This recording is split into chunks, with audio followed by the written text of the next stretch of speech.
It was considered a breakthrough when research was published identifying a gene that predisposes a person to major depression when they experience a stressful life event.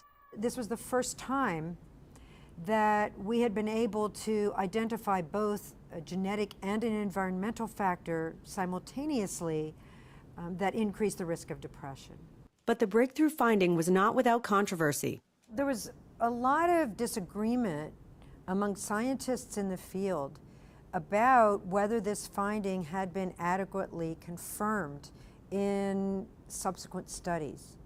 Debate on the topic within a workshop meeting to prioritize future mental health research led a panel of experts from various fields to collaborate on an analysis of the finding. We then decided to look at all of the published studies that had addressed the question of the link between the serotonin gene and life events on depression.